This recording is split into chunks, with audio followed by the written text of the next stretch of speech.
A quiet evening in Brookhaven took a sharp turn when Officer James Jimmy Harlan responded to a call about a possible trespasser in a gated community.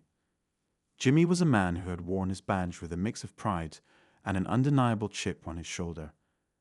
Known for his quick temper and rigid approach to the law, Jimmy often let his preconceived notions dictate his actions. But tonight, his decisions would unravel a chain of events he never saw coming. The neighborhood was hushed, save for the occasional chirp of crickets and the distant hum of cars on the highway.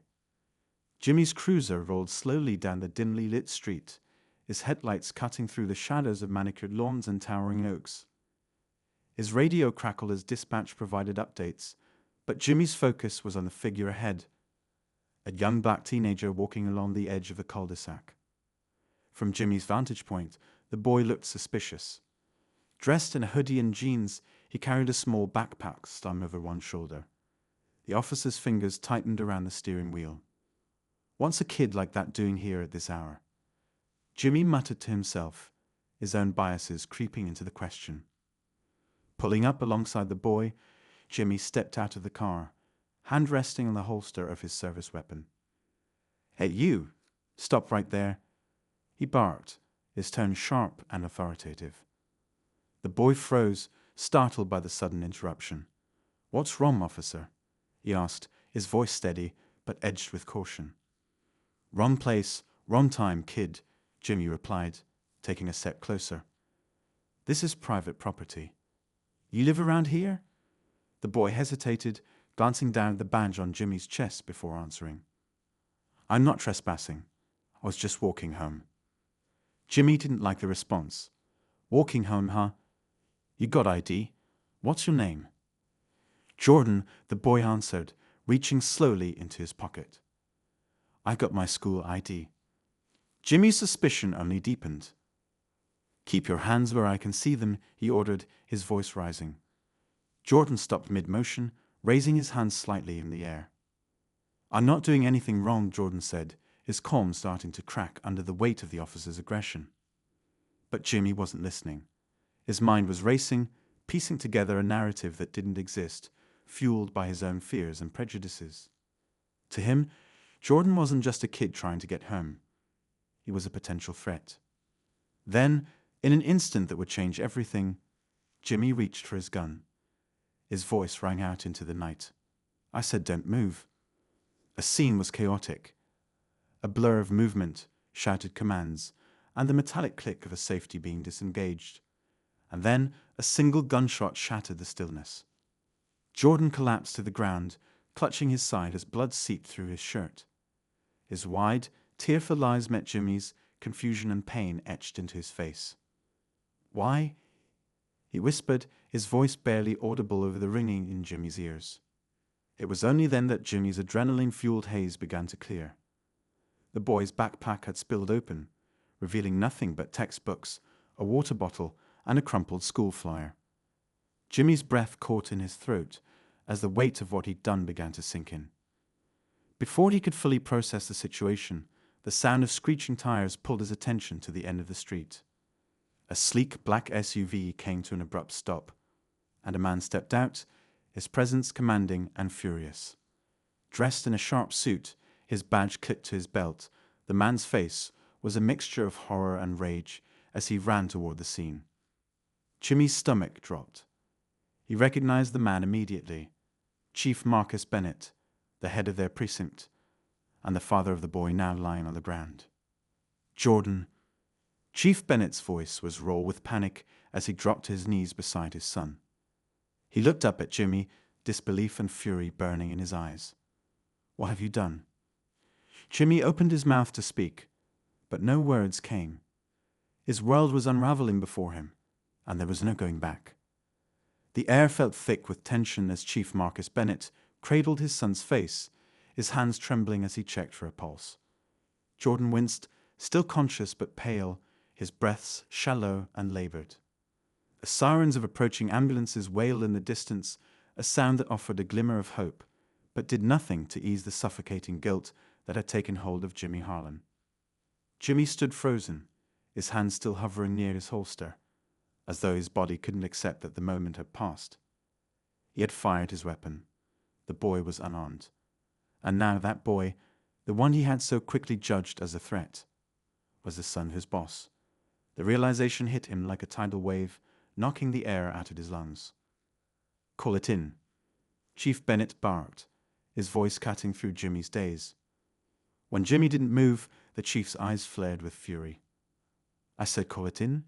Now." Jimmy scrambled to grab his radio, fumbling as his hands shook uncontrollably. "Officer down." "No, I mean, a civilian down. Suspect." He stopped, the word choking in his throat. There was no suspect. There had never been one. Injured party is a juvenile male. Ambulance en route. The chief barely glanced at him as he focused all his attention on his son. "Stay with me, Jordan," he whispered, his voice cracking with emotion. "You're going to be okay. Help is almost here." Jordan blinked slowly, his gaze drifting toward Jimmy. He didn't say a word, but the look in his eyes was enough to pierce through the layers of defense Jimmy had built around himself over the years. It wasn't anger or hatred. It was disappointment. And that was somehow worse. The ambulance screeched to a halt, and paramedics rushed out, their movements swift and efficient as they assessed Jordan's condition. Chief Bennett reluctantly stepped back to let them work, his fists clenched at his sides. He turned to Jimmy, his face a mask of barely contained rage. "What were you thinking?" he demanded, his voice low but sharp enough to cut. "What reason could you possibly have for shooting an unarmed child?" Jimmy opened his mouth, but no words came out. What could he say? That he'd been afraid? That he'd let his assumptions cloud his judgment? None of it sounded like an excuse. It all sounded like the pathetic truth. "I thought," he stammered, his voice barely audible. He looked suspicious. He reached into his pocket. "And I." "Stop." Chief Bennett held up a hand, his expression darkening. "You thought he looked suspicious. That's it. That's all you've got." Jimmy's stomach churned. He knew better than to argue, but the silence between them was suffocating. He wanted to explain, to justify, to somehow make the chief understand that it had all been a terrible mistake. But every word he considered felt like a betrayal of the truth. As the paramedics loaded Jordan onto a stretcher, the chief followed closely, climbing into the ambulance without sparing Jimmy another glance. The doors slammed shut, and within moments the vehicle sped away, leaving Jimmy standing alone on the empty street. The scene replayed in his mind over and over again. The way Jordan had frozen when he yelled, the hesitant movement toward his pocket, the single differing shot. Jimmy had been trained for situations like this. He'd been told to assess, to de-escalate, to act as a protector, not an aggressor. And yet, in that crucial moment, he had failed. The night stretched on, each passing second feeling heavier than the last. Soon, other officers arrived, their expressions a mixture of confusion and concern as they surveyed the scene. Jimmy barely registered their presence. His mind was elsewhere, tangled in a web of guilt and fear. He thought about Jordan, about the look in his eyes and the weight of what had been taken from him. Jimmy didn't know much about the boy, but he'd heard the chief talk about his family in passing. Jordan was bright, ambitious, the kind of kid who made his father proud. And now, because of one impulsive decision, his life might never be the same. As Jimmy stood there, lost in thought, his partner, Officer Danny Alvarez, approached. Danny was one of the few people on the force who truly understood Jimmy, or at least she tried to. She had a way of cutting through the noise and getting to the heart of things, but tonight, even she looked unsure of what to say. "What happened, Jimmy?" she asked softly, her voice devoid of judgment. He shook his head, his jaw tightening. "I don't know," he admitted. "It all happened so fast.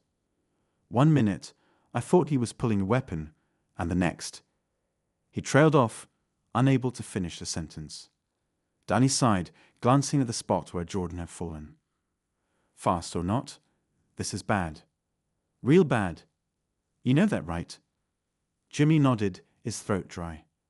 "Yeah, I know." The hours dragged on as internal affairs arrived to begin their investigation. Jimmy gave his statement, each word feeling like a nail in his own coffin. He couldn't escape the looks from his fellow officers, the mix of pity and disapproval in their eyes. They didn't say it outright, but he could feel their judgment.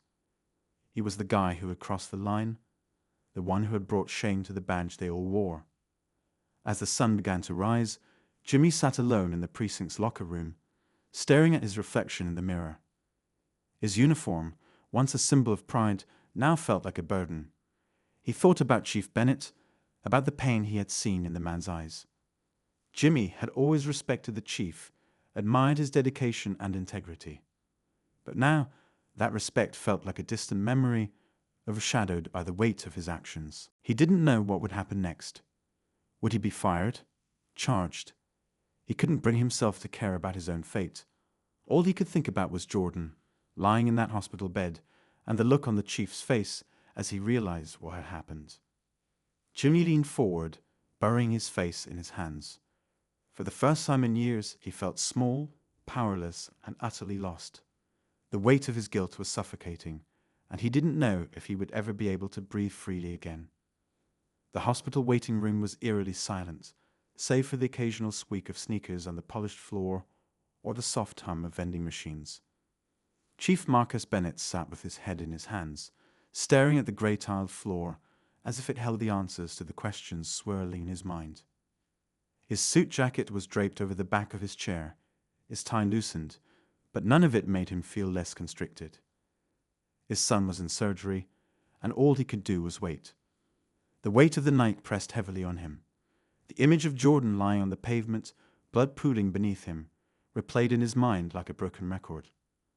Marcus had seen his share of violence over the years, but nothing could prepare him for this. His own son, shot by one of his officers. The betrayal stung in ways he couldn't fully articulate. Across the city, Jimmy sat at his kitchen table, staring at the untouched cup of coffee in front of him. He hadn't slept. He hadn't even changed out of his uniform. The events of the night played out in a loop, each detail clearer than the last. He remembered the way Jordan had looked at him, like he'd seen this kind of thing before, like he'd expected it. That look haunted Jimmy more than anything else. His phone buzzed, pulling him from his thoughts. It was Danny.